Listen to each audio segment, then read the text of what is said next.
ఆంధ్రప్రదేశ్ పర్యాటకంలో ప్రత్యేక స్థానం ఉన్న పాపికొండలు, గోదావరి నది ఒడ్డున, తూర్పు, పశ్చిమ గోదావరి మరియు ఖమ్మం జిల్లాల సరిహద్దుల్లో ఉన్న అందమైన కొండ శ్రేణి. రామాయణ కాలంతో ముడిపడి ఉన్న ఈ ప్రాంతం, రామసేతు నిర్మాణంలో భాగంగా సీతాదేవిని వెతుకుతూ రాముడు ఇక్కడ ప్రయాణించాడని, పాపాలను హరించే కొండలు కాబట్టి, పాపికొండలు, పాపిడి కొండలు అని పిలుస్తారని ప్రతీతి. పర్యాటక యాత్ర. రాజమండ్రి నుండి భద్రాచలం వరకు సాగే ఈ బోటు ప్రయాణం చాలా ప్రత్యేకమైనది.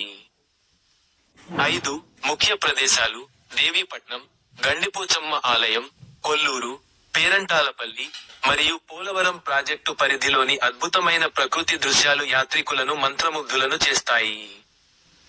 ఇంకా 6 ప్రస్తుత పరిస్థితి: వర్షాకాలంలో గోదావరి ప్రవాహం ఎక్కువగా ఉన్నప్పుడు బోటు యాత్రలను నిలిపివేస్తారు. నీటి మట్టం తగ్గాక, అక్టోబర్ నెల నుండి మళ్లీ యాత్రలు పునఃప్రారంభమవుతాయి. గోదావరి అలలపై బోటు షికార్ చేస్తూ, చుట్టూ దట్టమైన అడవుల మధ్య ప్రయాణం చేయడం